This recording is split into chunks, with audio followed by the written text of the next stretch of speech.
Okay, so we're going to start the intermediate to advanced level Pilates section with a warm-up. The first exercise we're going to do for the warm-up is the roll down. We're going to do 3 at the beginning of the class, and we're going to compare those with 1 at the end, just so you can assess how much more flexible and open you feel at the end of the class. So I'm just going to start side on. Take a deep breath in through the nose, ocean breath out through the mouth, curling the spine forward 1 bone at a time. Deep breath in at the bottom. Exhale to slowly curl up, pulling in the lower abdominals and shoulder blades down away from the ears. So each time you curl forward, trying to imagine peeling the spine off an imaginary wall. Exhale, slowly curling up, imprinting that spine back up that wall, 1 bone at a time. On the 3rd repetition, you're just going to give a mark out of 10 for any areas of tension you have, and then you can compare at the end of the class.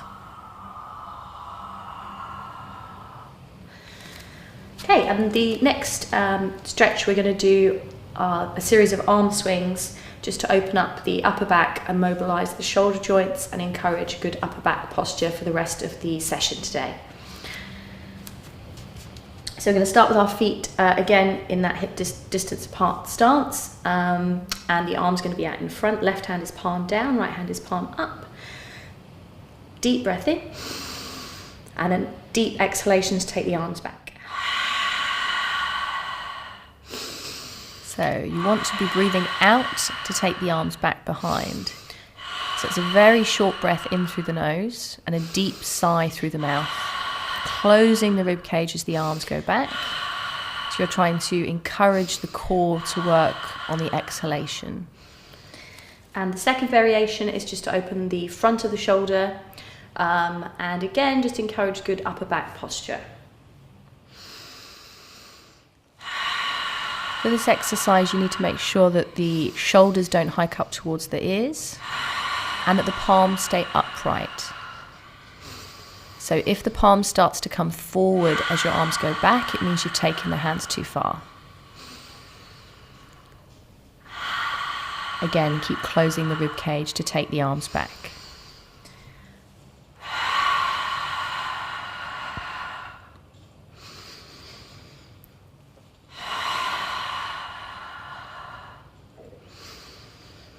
And the 3rd version is for just a bit of circumduction through the shoulder joint, so just slightly different kind of movement for the shoulder, as well as starting to mobilise the hips and challenge your balance at the beginning of the class.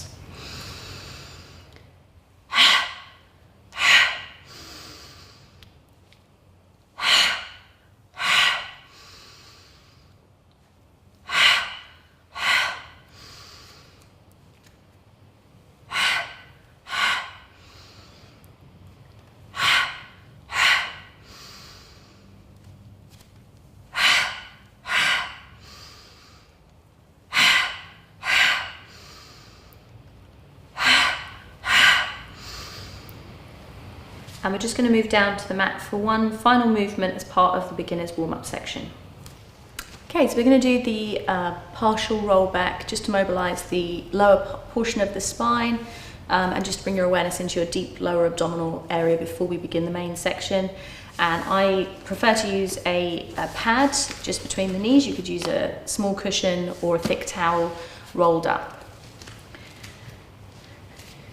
There's 2 positions. The first one I'll demonstrate with the arms just in line with your shoulders, and they stay in line with your shoulders at all times until you come forward out of the position.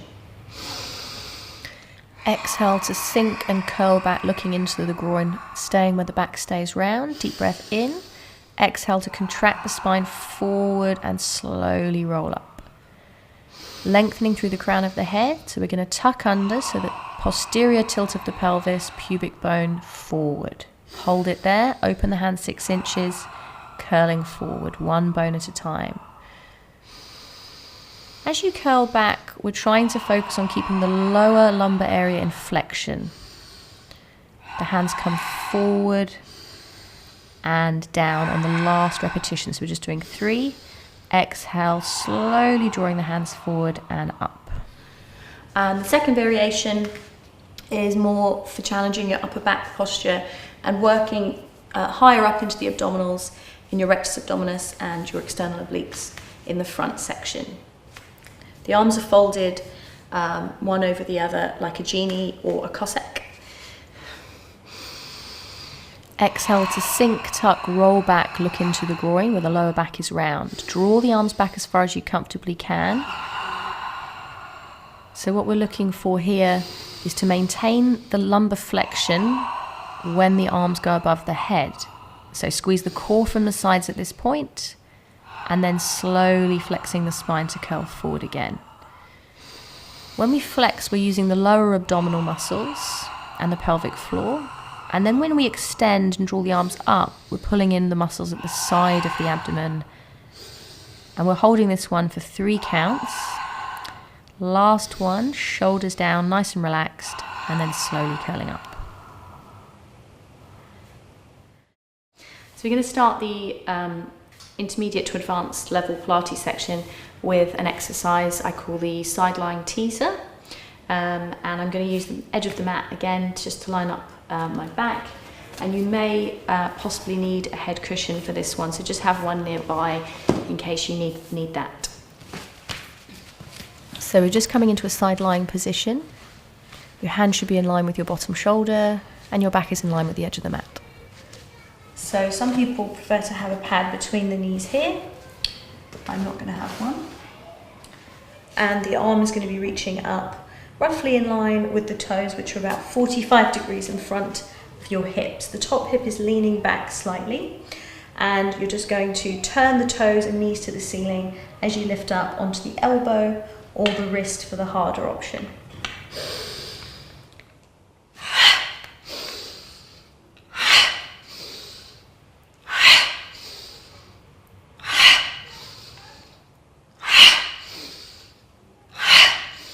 So we're using a short blast to bring the legs and the bottom arm off the floor.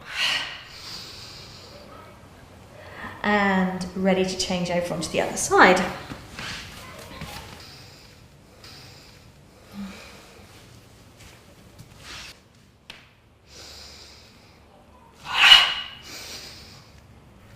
So we're using the out breath for the exertion here. Try and start the breath out before you perform the upward movement to get the core working harder. Pressing through the heels continuously. The breath in is the lowering action. And the next exercise is the hundreds. I'm going to show you 2 variations. The first one's going to focus on the core, and the second one we're going to focus on the upper back stability using the traditional pulsing of the arms.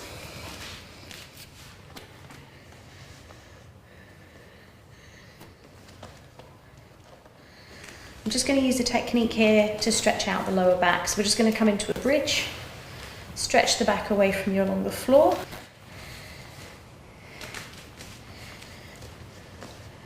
And just readjust the head pad there. So your pelvis should be in neutral. So the pubic bone, pelvic bone should be lying flat, and the lower back should be just lightly in contact with the floor, so you're not putting pressure through the back.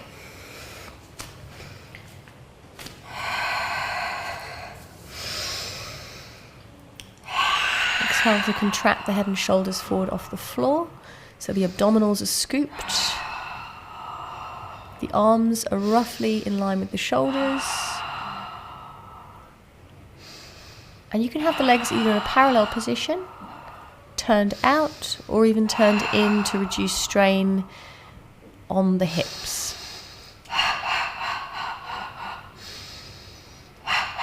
As long as your body doesn't move as you pulse, you can perform a pulsing action, trying to press the triceps to the floor. It's a deep breath in for a count of 4, and then 6 pulses out. And the next exercise we're going to do is the double leg stretch. This is a variation of the original double leg stretch. and it's designed to challenge your centre of gravity while the arms and legs are moving.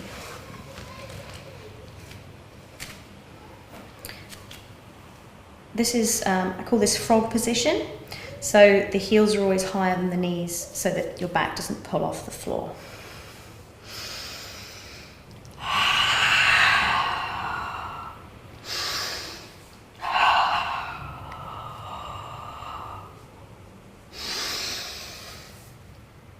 So you're breathing out to contract the head and shoulders forward. In, touch the back of the hands above the knees. Exhale, circle the arms, reaching round, keeping the head and shoulders off the floor. Breathe in, frog down. So we're just trying to focus on keeping the abdominal area scooped. And as the arms go back behind the head, we're maintaining the upward position with the head and shoulders. You can do a few circles to encourage progression here. So the next exercise is the shoulder bridge. And I'll show you a couple of variations, including a modification if you have any straining at all in the lower back, and also a progression as well. So we're going to come down onto the mat, and again there's nothing behind you on the floor and you haven't got a head pad here.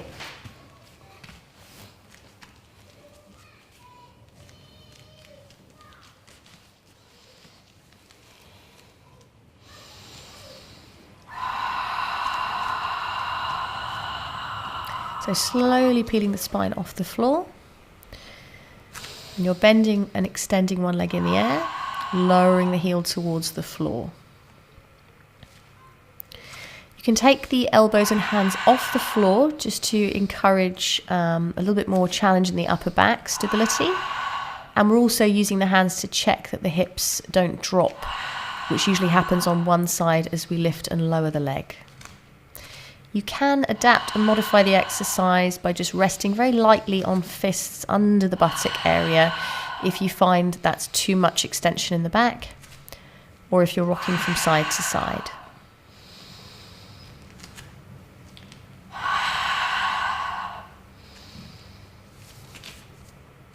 You can also dig the fingers just into the very bottom of the buttock, top of the hamstring, to stop the hamstrings from cramping.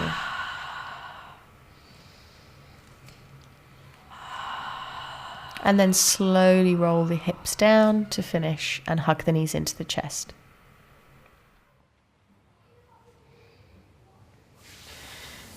And the next exercise is the side kick kneeling. But I'm not going to do it kneeling because most people find it very difficult to get into that position.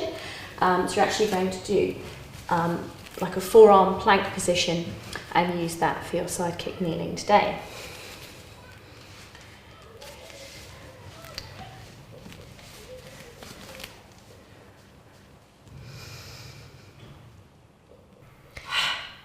So again, we're using a percussion breath here, and a percussion is so many beats per breath. Here we're using 2, just to give a little bit more force to that movement and stretch out through the hip.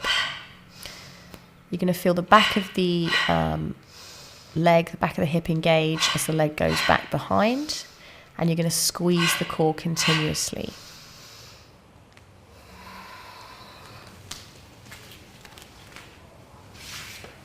And we're going to come over onto the other side.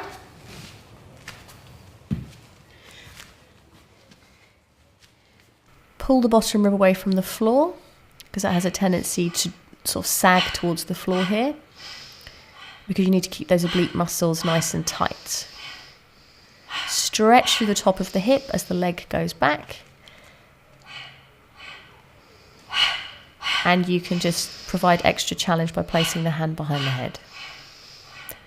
Just make sure the crown of the head is lengthening.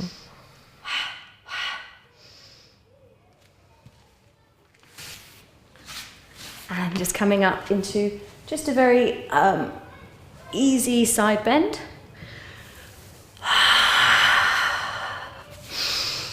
And then we're going to come down into a seated position for the saw.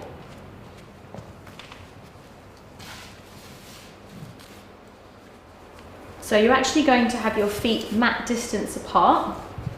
But I'm just going to show you from the front so you can see, check the angle of the hips from the front position. So we can have the arms just to shoulder height, shoulders down, lifting the chest up. If there's any impingement on the shoulder at all, turn the palms to face forward instead.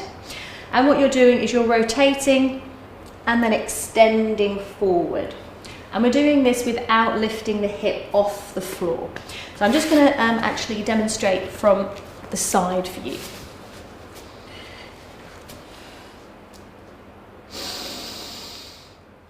So try not to look up at the video as you're doing the exercise because you might strain the neck. So maybe just watch first and then try to listen to the audio. So we're exhaling to extend the spine forward, squeezing the core to come up. And we're using that percussion breath again, far further. So it's a prep pulse and then we're extending forward. We're not pulsing back and forth here, we're actually coming further forward each time. You can increase that to 3 here as well. And next we're going to come down onto the floor again, just to stabilise the shoulders before we continue with the last few more difficult, challenging exercises. We're just going to have a pad under the head again.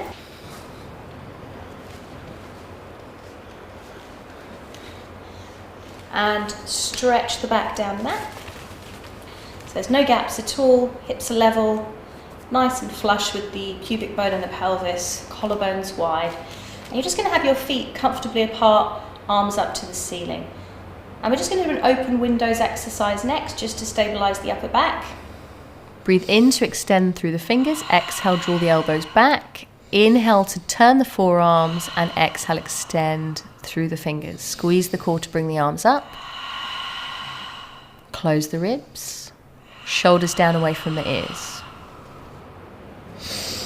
What might happen as you come down is that you might find that your upper back lifts off. So instead of taking the arms so far back, we might just have them here. So squeeze the core to bring the arms up. Exhale, bend the elbows out to the side. Core to turn back and then reach through the fingers overhead. Now we're ready to go into swan dive, lying on your front.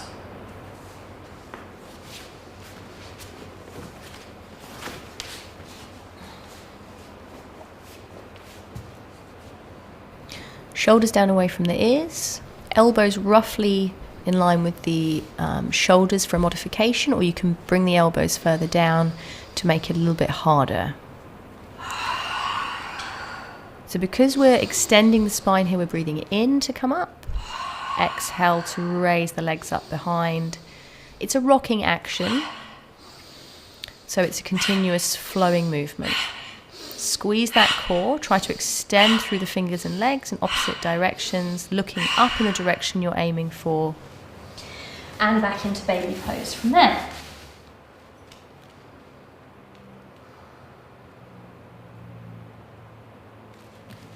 And next we're going to come into a seated position for teaser. And you're going to have a head cushion behind you. You might have to adjust that slightly as you come down, because we're going to start seated.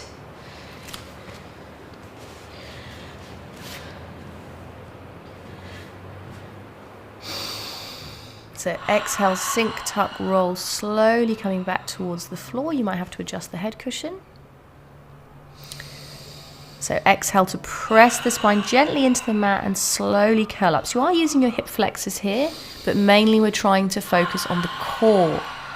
So it's a controlled movement, not using momentum. If you need to adapt it, you can bend the knees in. And extend them away. And if you can't get up at all from the floor, you can have one leg extended instead.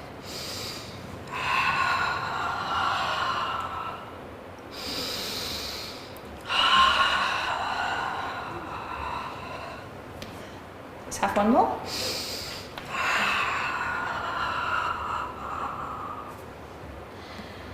And just release the hips.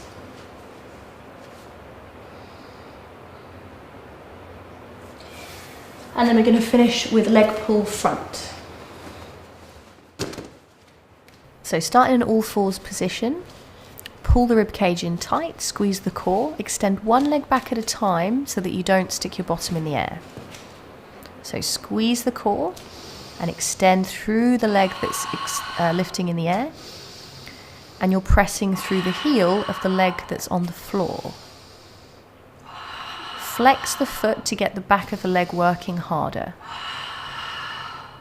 Keep your chest extending forward as the leg pulls back, so you've got 2 points of elongation. The crown of the head is lengthening, the shoulders are pulling down away from the ears. If you start to feel the back sagging here, you could stick your bottom in the air. And back into baby pose to release off.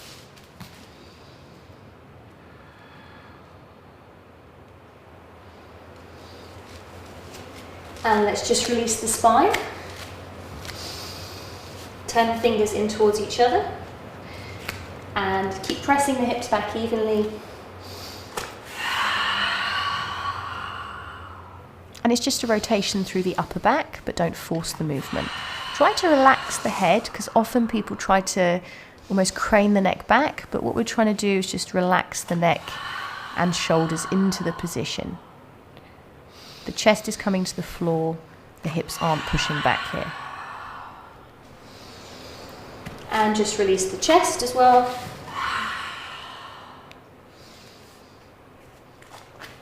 Same again, we're lowering the chest to the floor rather than pushing the hips back to affect the downward movement. You'll feel this stretching the pectoral major. And we're going to finish with a roll up. So you can use this to compare with the roll up at the beginning of the class, just so that you can compare your flexibility. And then one roll down, just to compare with the first roll down we did.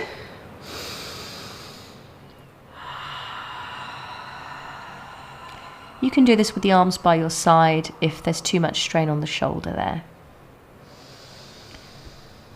And just give a mark out of 10, just to compare with your first roll downs.